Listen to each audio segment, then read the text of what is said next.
Sir ఘోర పరాజయం తర్వాత మరలా జగన్ గారు ప్రజల్లోకి అయితే రాబోతున్నారు. 15వ తారీఖు నుంచి కొన్ని వార్తలు అయితే బాగా వైరల్ అవుతున్నాయి.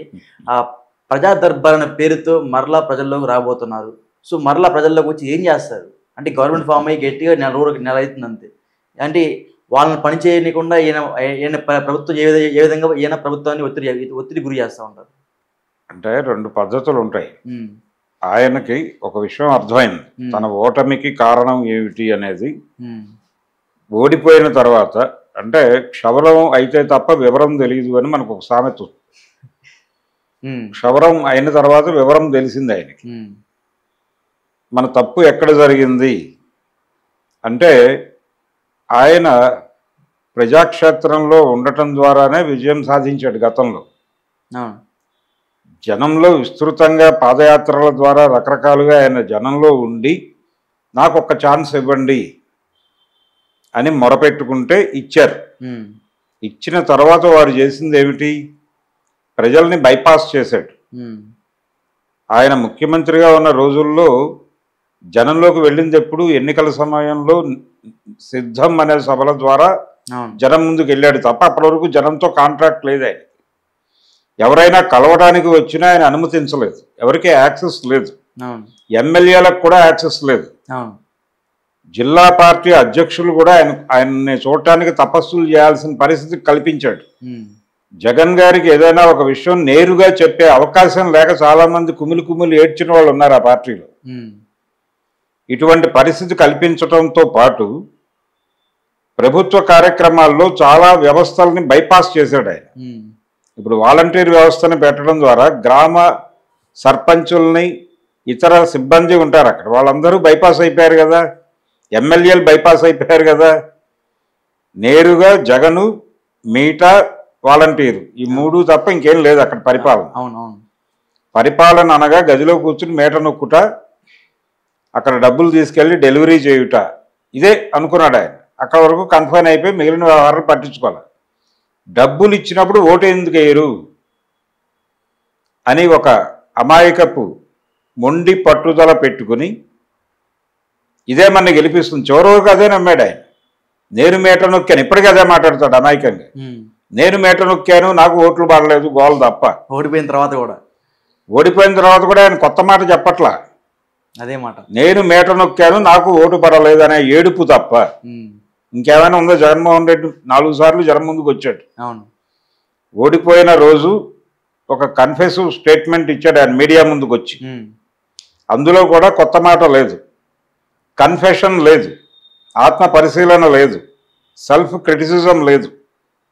మొండి ధోరణి, రొడ్డ ధోరణి తప్ప ఇంకోటి కనిపించలేదు ఆ రోజు ప్రెస్ మీట్లో. అది అయిపోయింది. తర్వాత ఎమ్మెల్సీలను కూర్చోబెట్టి మాట్లాడాడు.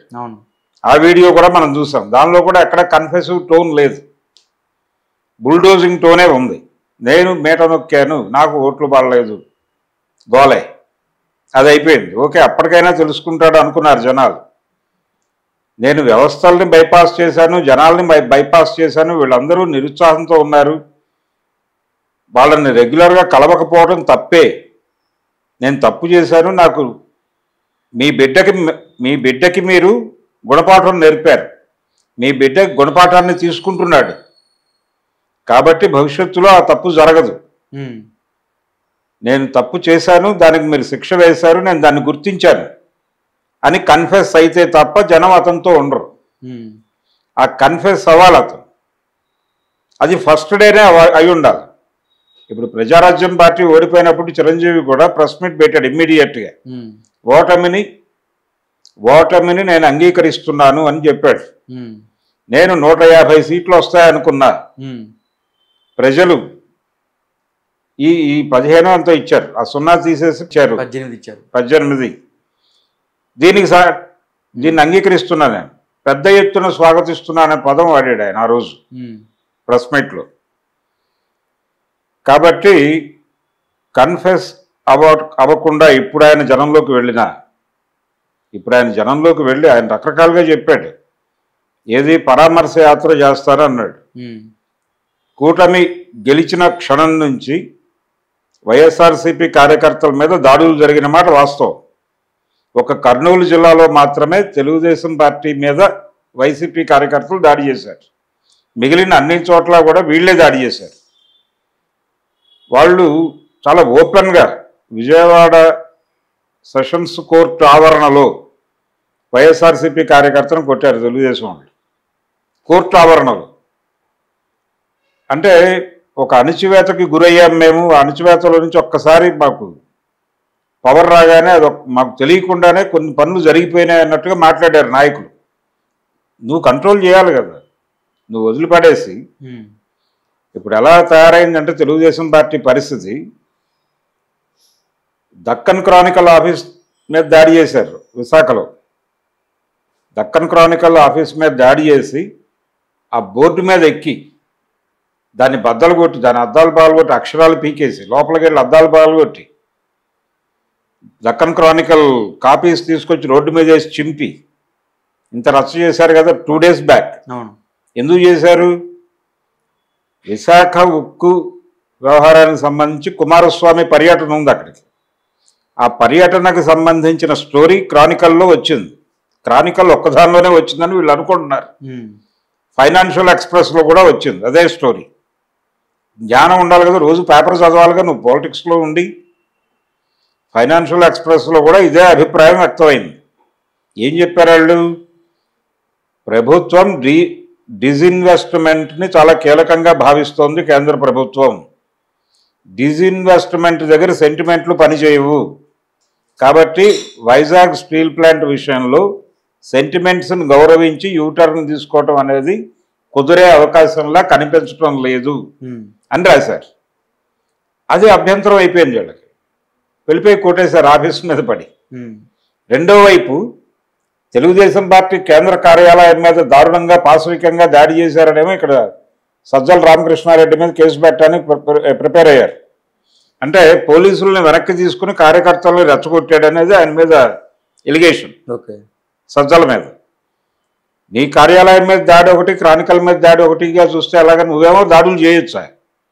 అవతలోడేమో చేతులు కట్టు కూర్చోవాలంటే ఎట్లా కుదురుతుంది?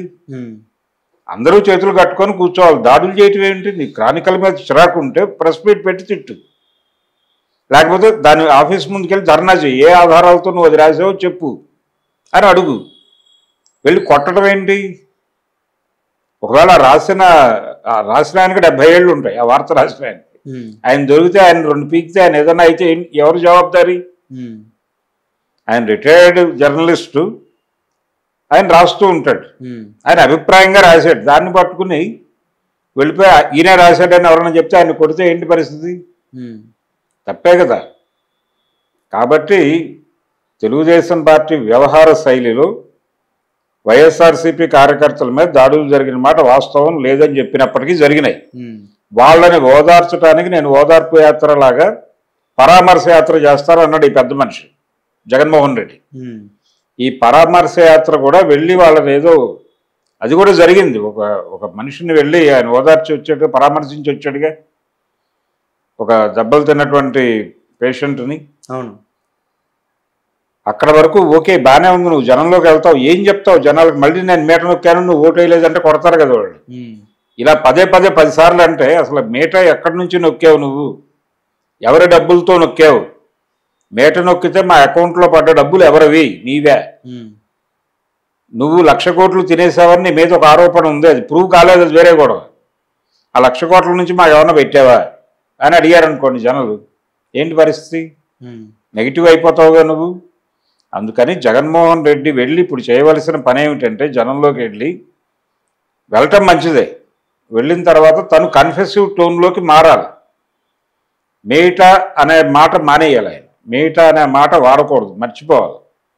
ఇప్పటికీ అదే మాట్లాడుతున్నారు వాళ్ళు. ఆయన ఒకటే కాదు, పేరుని నాని నిన్న ప్రెస్ మీట్ పెట్టాడు, దాంట్లో కూడా ఈ మీట ప్రస్తావన తెచ్చాడు ఆయన. ఇవి తప్పు. మీట అనే మాట మర్చిపోయి, ప్రజలారా మీరు మీ బిడ్డకి గుణపాఠం నేర్పాలనుకున్నారు, నేర్పారు. మీ బిడ్డ గుణపాఠాన్ని తీసుకున్నాడు, తప్పు జరిగింది, దాన్ని మీ బిడ్డ గుర్తించాడు, భవిష్యత్తులో చేయడు అనే మాట మీకు చెప్పడం కోసం మీ ముందుకు వచ్చాడు.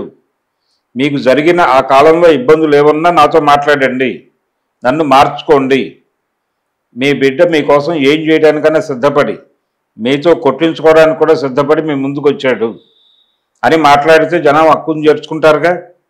అది చేయాల్సింది ఆయన.